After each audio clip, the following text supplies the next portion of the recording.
June 12th, 1993, Santa Clara, California. 21-year-old U.S. Army Private Justin Burgwinkel leaves his girlfriend's apartment and never returns. 1 week earlier, Justin had gone AWOL from Fort Lewis, the post where he was stationed in Washington, and kept hinting to his girlfriend that he was working on some sort of secret mission. 3 months later, Justin's abandoned car is found at a motel in Monterey with his military dog tags and most of his personal items inside. And while the Army denies that Justin was ever involved in any secret operation, no trace of him is ever found. After that, the trail went cold.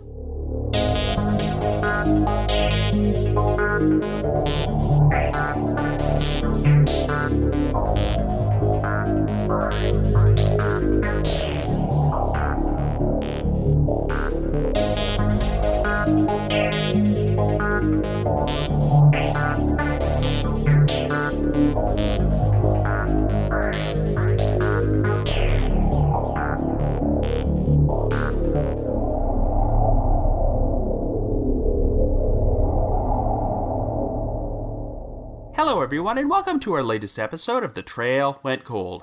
I'm your host, Robin Warder, and this week we're going to be exploring a bizarre mystery involving a missing soldier from the United States Army, the 1993 disappearance of Justin Burgwinkel.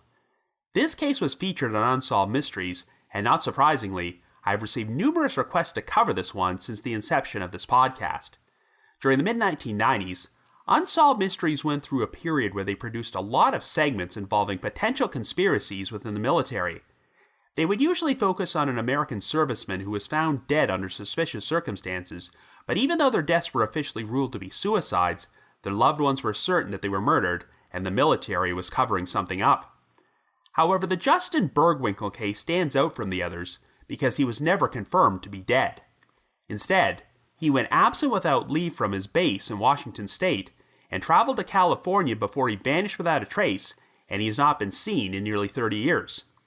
Prior to his disappearance, Justin had been displaying paranoid and erratic behavior and implied that he was working on some sort of secret mission, though the military has always denied this. The two potential explanations seem to be that Justin either got himself in way over his head with something and became the victim of foul play, or he suffered some sort of mental breakdown, and this so-called mission was nothing more than a fantasy he had concocted in his own mind. But if that's the case, then what actually happened to Justin? Surprisingly, this is not a story which has gotten a lot of coverage in the media, as the only sources you'll find online are the Unsolved Mystery segment and an article that was published in the Sacramento Bee newspaper in November of 1993. In fact, it's not even clear to me if there's still an active official investigation to find Justin. It's also worth noting that prior to his transfer to Washington, Justin was stationed at California's Fort Ord, and Unsolved Mysteries once produced another segment about a soldier named Paul Whipkey who vanished from Fort Ord under mysterious circumstances back in 1958. I covered Whipkey's disappearance 3 years ago on The Trail Went Cold, so on this episode, I'm going to spend some time comparing these two cases. But before we get started, just a quick reminder that The Trail Went Cold is a weekly podcast, which is currently available for download on several platforms, including Apple Podcasts, Stitcher, Google Podcasts, and Spotify. So if you like this podcast, be sure to subscribe to it, and please leave us a rating or review on any of those sites to help spread the word. The Trail Went Cold is on Patreon, so if you would like to learn how to support the show, please visit our page at patreon.com/thetrailwentcold. For as little as $1 a month, you can garner access to exclusive rewards, which may include stickers and thank you cards, early access to episodes, and bonus content. So with all that out of the way, let us now explore the unsolved disappearance of Justin Burgwinkel.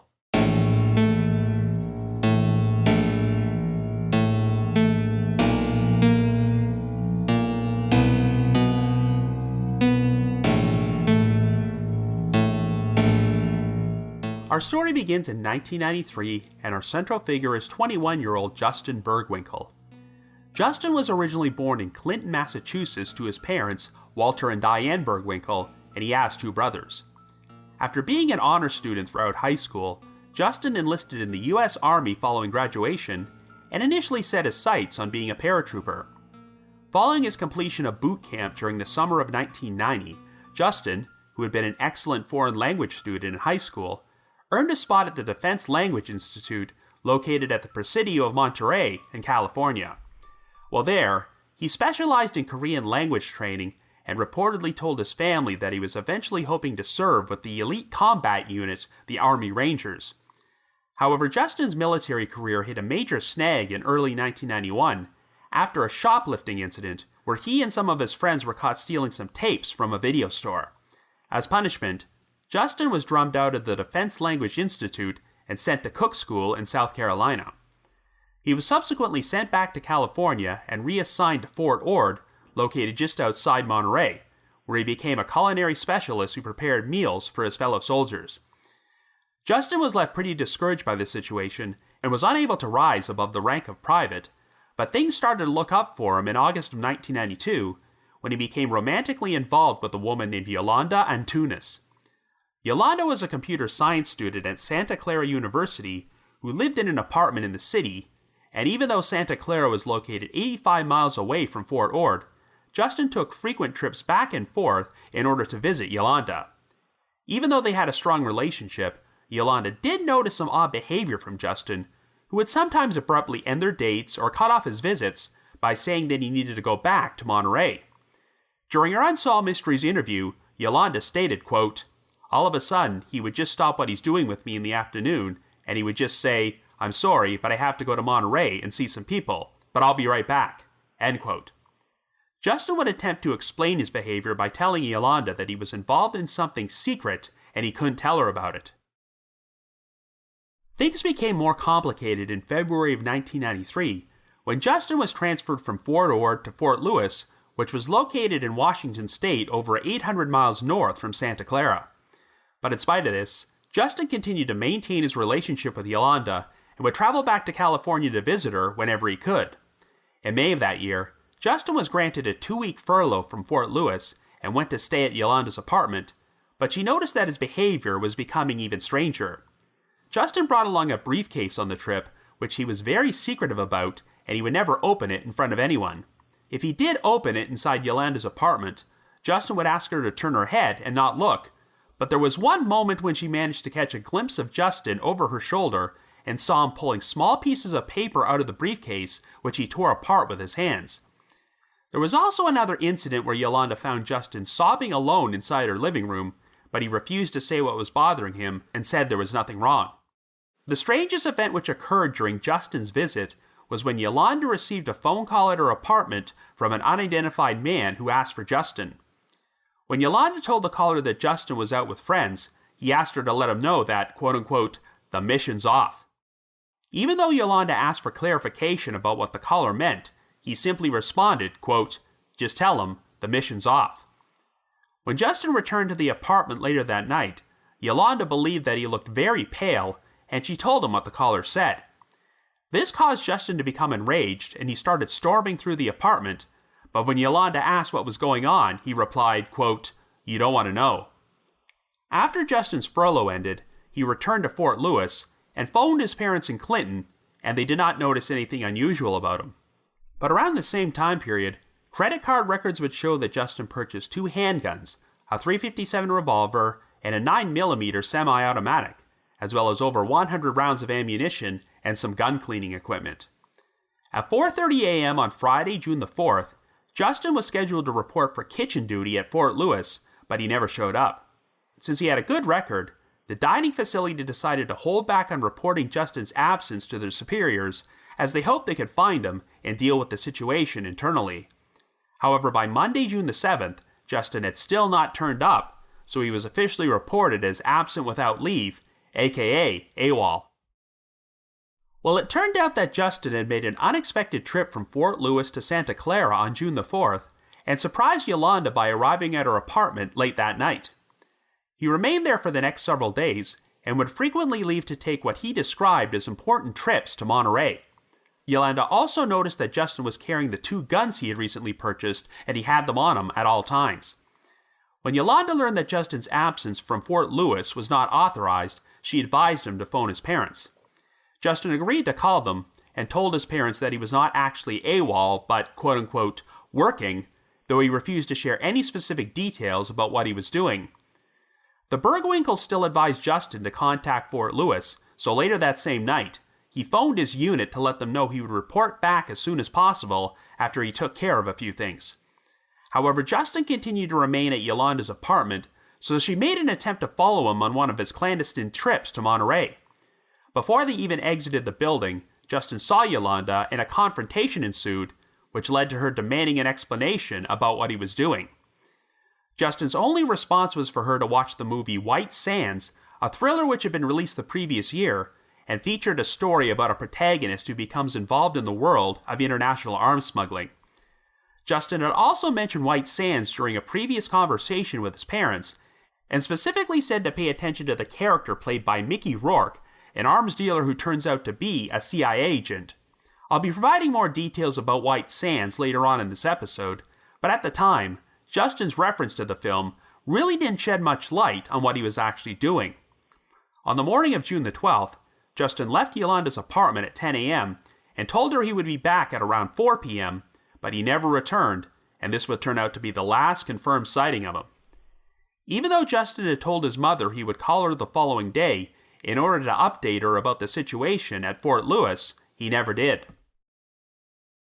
According to his parents, when Justin failed to resurface, they tried contacting the police, the army, and even some U.S. senators in order to launch an official investigation and a search effort for Justin, but nothing was done, and no attempt was made to find him. Well, 3 months after he originally went missing, the Burgwinkels were informed that his abandoned Chevrolet Cavalier had been found in the parking lot of the Monterey Marina Bay Travelodge, an isolated beachfront motel located in Monterey near Fort Ord. Walter and Diane took a trip to Monterey in order to search the vehicle and found a briefcase in the trunk. It contained Justin's wallet, car keys, credit cards, some blank checks, his U.S. Armed Forces identification, and his military dog tags. The discovery of the dog tags was particularly concerning, as Justin had once had a conversation with Yolanda in which he told her that if his dog tags were ever found somewhere, that meant he was dead. The only personal items of Justin's that could not be found inside his car were the 2 handguns and ammunition he recently purchased. A check at the motel registry showed no record of Justin ever having stayed there, but the manager confirmed that the Cavalier had been parked there for nearly 3 months, as he assumed that it belonged to a guest who had left on a business trip and would return to pick it up at a later time. Unfortunately, no trace of Justin could be found in the area. Justin's loved ones started to wonder if he really had been working on some sort of secret clandestine operation which put his life at risk, but the Army denied any knowledge or involvement in Justin's disappearance. The alternate explanation was that Justin had suffered some sort of mental breakdown and that he concocted an elaborate fantasy about a secret mission before he disappeared on his own accord. Justin's disappearance received very little media coverage at first, though it would finally attain national exposure when it was featured on an episode of Unsolved Mysteries, which aired in January of 1995. Sadly, the episode failed to bring about any solid leads, and in April of 2006, Justin's mother, Diane Burgwinkel, unexpectedly passed away at the age of 53, and her obituary listed Justin as having predeceased her. There have been no further developments in this story, so after nearly 30 years, Justin Burgwinkel continues to remain a missing person. So I guess you could say, the trail went cold. Hi there, I would just like to take a few moments to give a shout out to another podcast titled Wrongful Conviction. Hosted by celebrated criminal justice reform advocate and founding board member of the Innocence Project, Jason Flom, and by Pulitzer Prize-winning podcast host and producer Maggie Freeling, Wrongful Conviction features intimate conversations with men and women who have spent years in prison for crimes they did not commit. Each episode peels back the layers to tell the stories of those who have found themselves caught in a legal system gone wrong. Wrongful Conviction with Maggie Freeling airs each Monday, and Jason Flom's episodes air on Thursdays. Please search, find, and follow Wrongful Conviction wherever you listen to podcasts.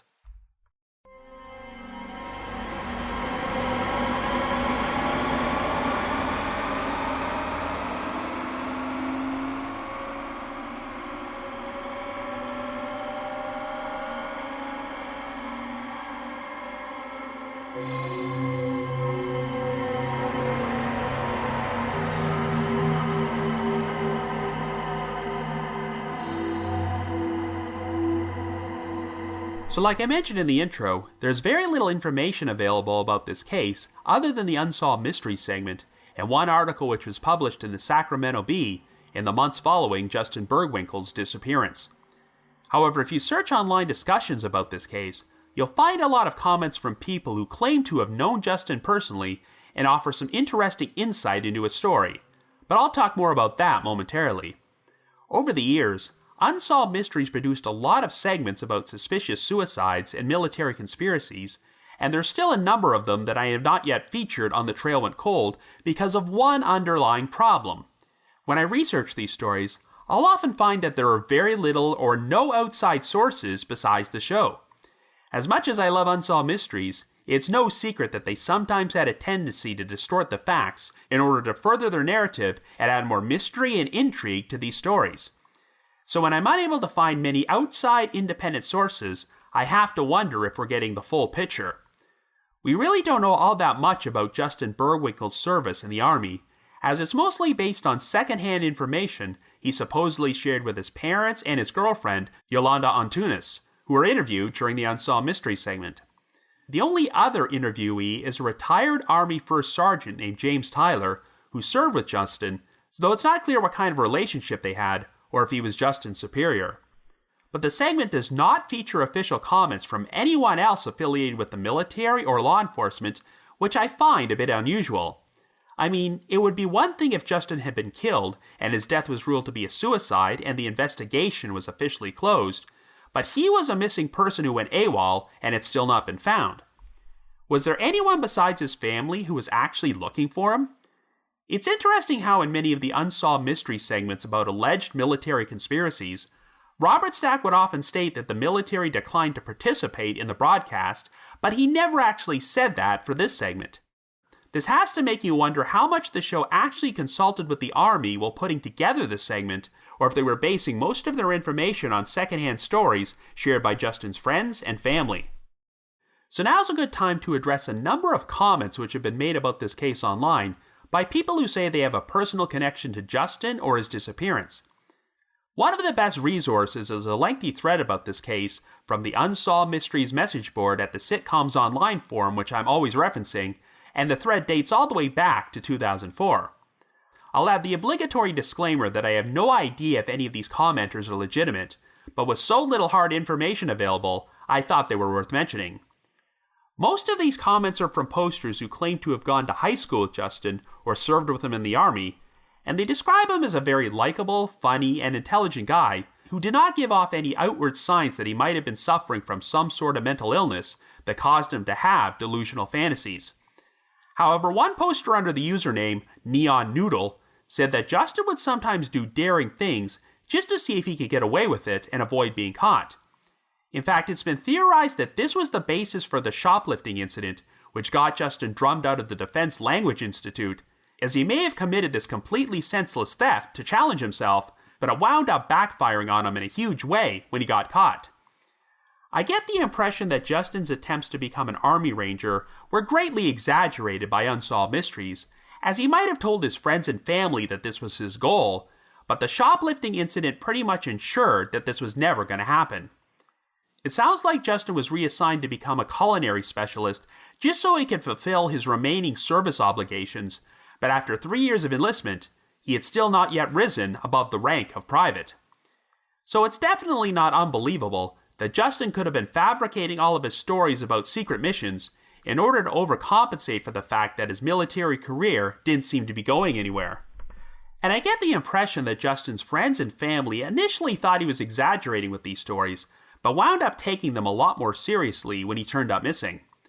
Now, this aforementioned thread from the Unsolved Mysteries message board also contains a post from someone claiming to be Justin's little sister, Katie, who wrote, quote, "Justin, it's a total shot in the dark, but if you are out there, and by some twist of fate you find this, please know we love you and miss you very much," end quote. There are also a few comments from a poster claiming to be Justin's younger brother, Casey, who maintains that the family never saw any signs of mental instability in Justin as he was growing up. He also claims that when Justin went missing, the police wouldn't touch the case, and the Army did not communicate with the family or officially declare Justin to be a deserter, which is standard practice after someone has been AWOL for 30 days. However, I should mention that I've seen Diane Burgwinkel's obituary from 2006, and it says that the names of her surviving sons are Jeffrey and Jared, not Casey, and it does not list her as having a daughter named Katie at all. I mean, I guess it's possible that Casey could have been a nickname for one of Justin's brothers, but since this is the internet, I would take those comments which were made by Casey and Katie with a huge grain of salt. So I just wanted to make mention of a few more comments in that thread, which were made by a poster under the username MPI Guy, who said he was the lead investigator when Justin first went AWOL, and was unhappy that Unsolved Mysteries never bothered to seek any input or information from him. He believes that Justin was planning to rescue his girlfriend from a bad situation and bring her back to Fort Lewis with him, which is why he purchased the 2 handguns prior to his trip to California, but he wound up getting himself in too deep. However, MPI Guy acknowledges that this girlfriend in question might not have been Yolanda Antunes, but another girlfriend Justin might have secretly had who lived in Seaside, California. Yolanda lived in Santa Clara, but Seaside is located 75 miles away in very close proximity to Monterey, so when Justin kept leaving Yolanda's apartment on all these secret trips to Monterey, could it have been related to a situation involving another woman? After all, Justin would have had ample opportunity to meet someone else while he was stationed at Fort Ord. Well, other than this guy's message board comments, I've never seen any information to corroborate this, but it is an intriguing theory. While it seems very unlikely that Justin was actually working on some sort of secret mission for the military or the government, perhaps he got himself mixed up in something he shouldn't have involving illegal activity, which put his life at risk. But the most prominent theory is that Justin suffered some sort of mental breakdown and may have killed himself shortly after abandoning his car, and his body has just never been found. So I think now would be a good time to compare Justin's story with another Unsolved Mysteries case I mentioned in this episode's intro, and that's the disappearance of Paul Whipkey. Only a few years after enlisting in the Army, Whipkey had reached the rank of first lieutenant, and much like Justin, he was stationed at Fort Ord. But after driving away from the base in July of 1958, Whipkey went AWOL and was eventually declared a deserter. Over a month after he went missing, Whipkey's abandoned car was discovered nearly 500 miles away in a desolate remote section of Death Valley, and the Army believed that he suffered some sort of mental breakdown before he wandered out into the desert and died. However, Whipkey's body was never found, and there was evidence to suggest that someone else abandoned his car at that location to stage his disappearance. Whipkey's family believed that he may have been recruited by the CIA and sent on some sort of secret mission, and for security reasons, the government cannot reveal the truth about what happened to him. Well, I'm not going to say with 100% certainty that this was what actually took place, but I do find the scenario to be a lot more plausible in Paul Whipkey's case than Justin Burgwinkel's. Prior to his disappearance, Whipkey had a pretty distinguished career in the Army and was a decent candidate for an important secret mission, but by comparison, Justin Burgwinkel seemed like an average soldier at best. Like I mentioned earlier, he completely derailed his career with the shoplifting incident and had been reassigned to work as a cook, and while he was pretty skilled at language training, I don't get the impression that he possessed any other special skills which would have led to him being recruited for a clandestine operation. In fact, it sounds like Justin's work ethic seemed to suffer after he was kicked out of the Defense Language Institute, so I don't see the CIA or any other government agency gravitating towards this 21-year-old cook with no special skills or experience.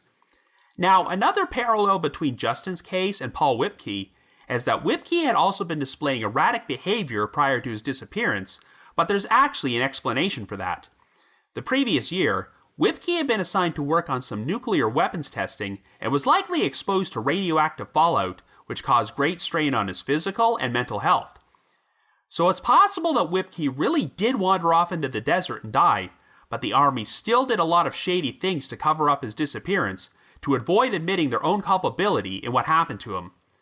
By comparison, I see no indication that the Army did anything to cover up Justin's disappearance, and it sounds like he vanished completely on his own accord.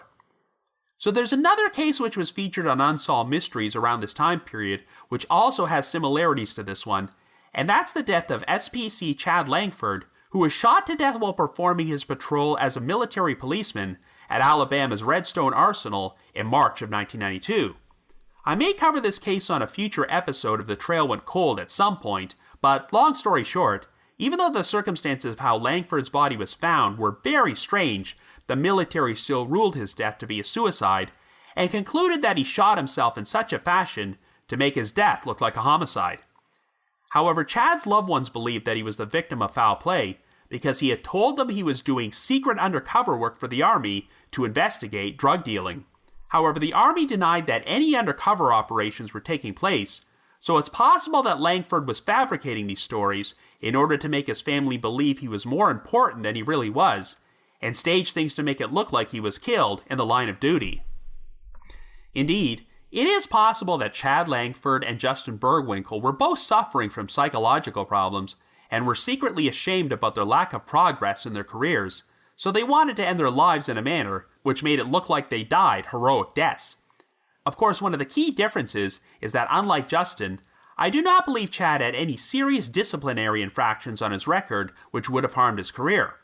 And most importantly, Justin's body has never been found, so he still can't even be certain if he went through with the act of suicide. However, I definitely think there's a strong case to be made that Justin was having serious delusions of grandeur. I mean, I never served in the military or been assigned to do top secret work for them, but I have to think that if I was on a date with my girlfriend, I wouldn't just be casually mentioning, "Oh, by the way, I'm involved in some sort of secret mission, but I just can't tell you much more about it." I'm sure that someone who's trained in that sort of work would know to keep their mouth shut and not say anything like that at all in front of a civilian. The bit where Justin was carrying around this mysterious-looking briefcase in front of Yolanda and pulling out small pieces of paper to tear up really comes across as something that he did for show in order to make her think he was working on something important. When he asked Yolanda to turn around whenever he opened it, he was practically inviting her to take a quick peek. I have to assume that if you're working on an important top-secret operation and have a briefcase containing classified information, you're not going to take it to your girlfriend's apartment on a 2-week furlough. And if you did, then you are a really terrible operative and likely never would have made it past the screening process to begin with. Now, the most absurd part of this story is undoubtedly the phone call Yolanda received from the unidentified man who asked her to tell Justin, quote, "The mission's off." Once again, I've never worked on any covert secret missions for the military, but if your superiors need to get in touch with you, I seriously doubt that they're going to leave a message with your girlfriend that your mission has been canceled. But on the other hand, since Justin was out with friends when this incident took place, who actually made the phone call? Sure, Justin could have made the call himself in order to enhance this fantasy he was selling to Yolanda, but wouldn't she have recognized his voice? Well, interestingly enough, that aforementioned Sacramento Bee article from November of 1993 contained some comments from a soldier named John Aaron Barnett, who worked kitchen duty alongside Justin at Fort Ord. According to Barnett, there was one incident where Justin asked him to call Yolanda and tell her that Justin was on some sort of secret mission and was unable to see her. Barnett said that while Justin seemed serious when he made this request, he thought it was nothing more than a joke at the time. Now, it's not entirely clear to me if Barnett was referring to the mission's off call or an entirely different phone call Yolanda received at a different time, but either way, this shows that Justin had gotten other people to make phone calls to Yolanda on his behalf about secret missions. And since Justin was out with friends on the night Yolanda received the mission's off call, I find it totally plausible that he could have convinced one of his friends to phone her. Sure, no one has ever come forward to admit to doing this, but since Justin eventually went missing, the caller may have feared that they would end up under a cloud of suspicion and elected to stay silent. However, I suppose an alternate possibility is that if Justin was involved in something illegal, someone he was working with could have left that message, and the mission's off was some sort of code.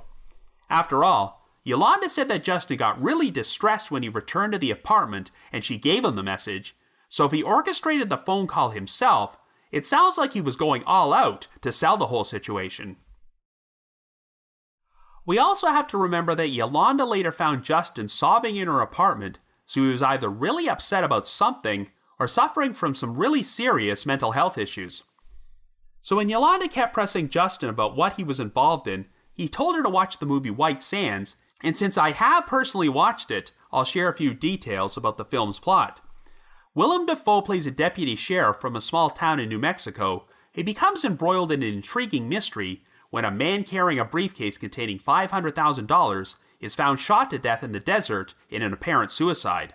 A piece of paper containing a phone number is found inside the victim's stomach, so Dafoe decides to launch his own independent undercover operation in which he calls the number and impersonates the dead man, and after going to a prearranged meeting, the briefcase full of money is stolen from him.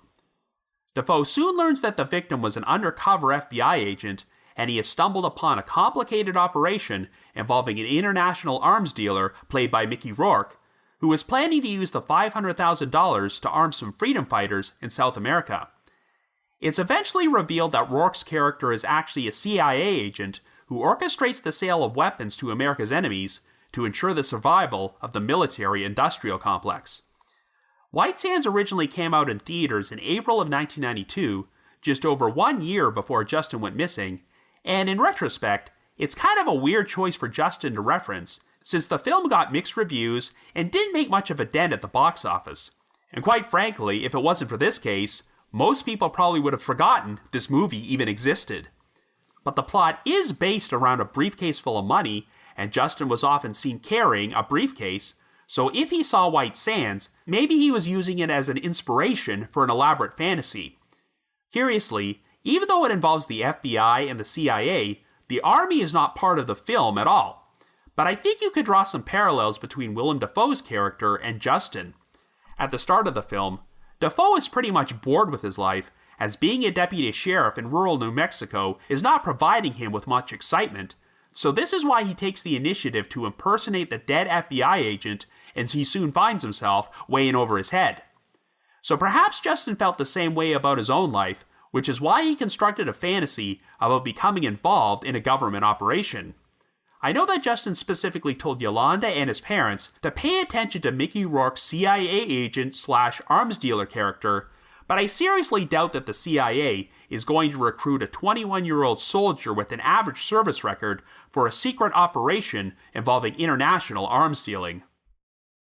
All that being said, it's worth mentioning that there were a few reported incidents from this time period where military weapons from Fort Ord and Fort Lewis wound up in the hands of street gangs. In fact, in May of 1992, the newspapers reported that members of both the Crips and the Bloods, two rival gangs from Los Angeles, had arranged weapons for drug deals with personnel from Fort Ord, who would provide them with a surplus of hand grenades and handheld rocket launchers in exchange for drugs. Now, there's no evidence to indicate that Justin was involved in anything like this, but if these so-called secret missions Justin was referring to were not just paranoid delusions, maybe they were a cover for illegal activity, such as weapons or drugs or other stolen goods.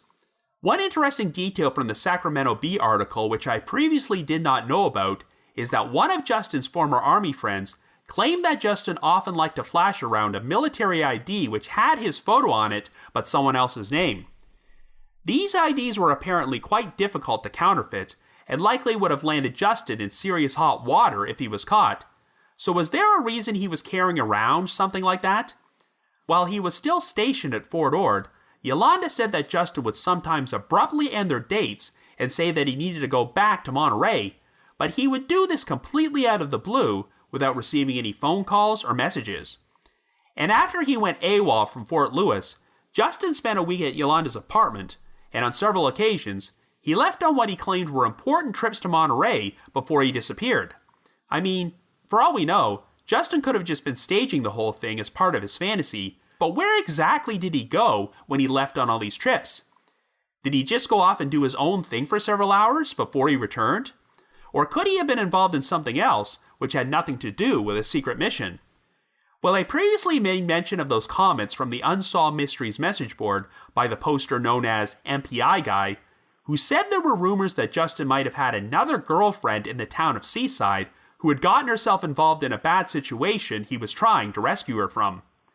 Again, it sounds like this was nothing more than rumor, and we have no idea if this other girlfriend ever existed, but since Seaside is near Monterey, that could provide an alternate explanation for all these trips. It's worth noting that Fort Ord officially closed in 1994, less than a year after Justin disappeared. But the original recommendation to close the base occurred years earlier, and the plan was to gradually transfer all the personnel to Fort Lewis, so Justin was not sent there because of issues with his service record or anything he might have done. So obviously, if Justin was involved in some sort of clandestine operation which required him to keep making trips to Monterey, why would the military transfer him to Washington in the first place rather than keeping him close to home?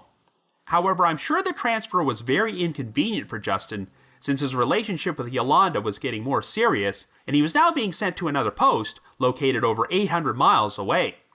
For all we know, this could have taken a toll on his already fragile mental health and made him even more unhappy with the state of his military career. Of course, if the rumors are true, and Justin really did have a second girlfriend in Seaside, then the transfer would have made things even more inconvenient for him and made him desperate enough to go AWOL to travel back to California. We still don't know where Justin went when he left Yolanda's apartment on all these secret trips, but we know that he made at least one trip to Monterey since his abandoned car was found in the parking lot of the Monterey Marina Bay Travelodge. If Justin was the victim of foul play, I could see someone leaving his car there, but it seems odd that an outside party would go to the trouble of placing all of his personal items, including his wallet and dog tags, in Justin's briefcase inside the trunk. I really get the impression that Justin staged the scene and left the items there himself, particularly when you remember his previous conversation with Yolanda, where he said that if his dog tags were ever found, that would mean he was dead. Of course, the only items of Justin's that were missing were the handguns and ammunition he recently purchased, meaning that he may have gone off to a remote area and shot himself, and his body has never been found. But if he had always been planning suicide, you have to ask, why would he feel the need to buy 2 handguns and over 100 rounds of ammunition? It's also odd that he would purchase gun cleaning equipment alongside those items if the guns were only going to be used for the express purpose of killing himself. So I don't rule out the possibility that Justin legitimately bought those guns for the purpose of protecting himself, though whether it was protection against something real or imaginary is another matter. But even if Justin did end his own life, he didn't necessarily have to go to a remote area in order to do so. For all we know, his body was found at one point, but because he wasn't carrying identification, he was buried in a pauper's grave as a John Doe somewhere. Justin also happened to go missing right next to the Pacific Ocean, so if he drowned himself or jumped off a bridge into a body of water, that would also account for why his body has never resurfaced. Another option is that Justin did not kill himself, but decided to start over and live off the grid, which is why he left all of his identification and personal items behind in his car. For all we know, Justin could have lived for some period of time as a transient, but if so, the odds of him still being alive after 30 years are not great. Even though I believe there's no truth at all to the idea that Justin went missing as some sort of secret mission, I would not completely rule out the possibility that he got himself involved in something illegal, which put his life at risk and led to him being murdered. However, there's just no evidence of that, and until I see something more concrete, I'll continue to lean towards Justin being responsible for his own disappearance. I know that Justin was never officially diagnosed with any mental health issues, but you have to wonder if he might have started suffering from paranoid schizophrenia, as the onset of that illness generally starts affecting young males when they're in their late teens or early 20s. He may have legitimately believed that he was working a secret mission for the government and that his life was in danger, but things reached the point where he ultimately decided that suicide or disappearing off the grid were his only options. But until we find Justin's body, we'll never know for certain. What I find so frustrating is that I'm not sure if anyone is still actively investigating this case, or if they even were to begin with. Justin's family claimed that the police and the army wouldn't do anything to help them, and if you go to Justin's profile page at the Charlie Project, the investigating agency is listed as the Clinton Police Department.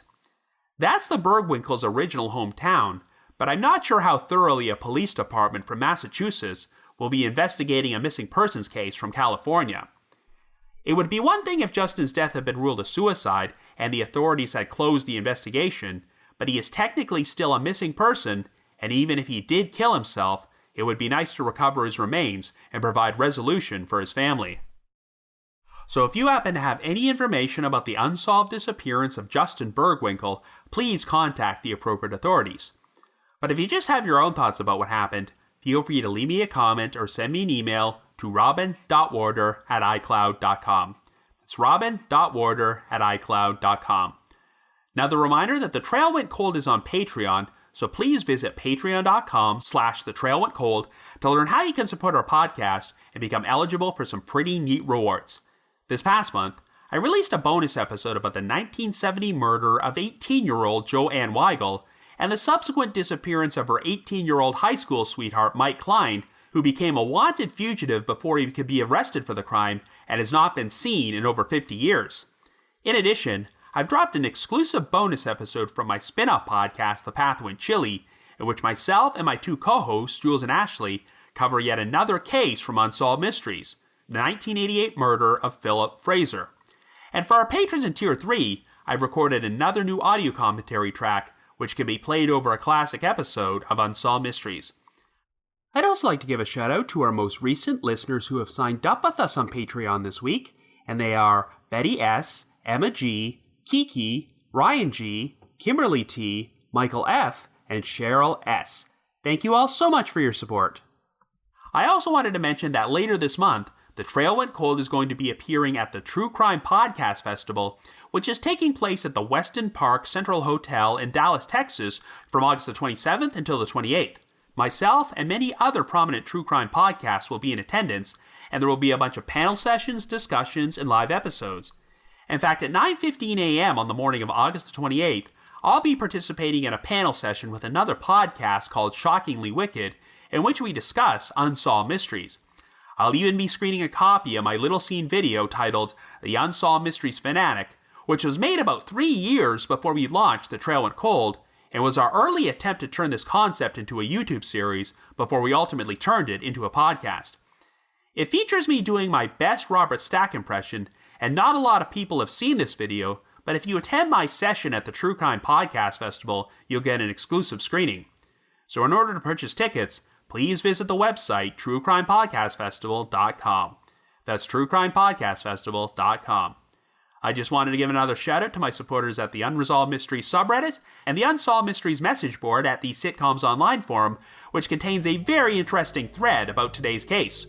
I need to provide a big thanks to Miguel Foote, who edits and assembles this podcast together for me, and Vince Nitro, who composes the eerie music you hear on every episode. If you haven't already, you can like us on Facebook, follow us on Twitter, or leave us a rating or review on Apple Podcasts, Stitcher, Google Podcasts, or Spotify. So have yourselves a good week and join us next Wednesday for another brand new episode of The Trail Went Cold.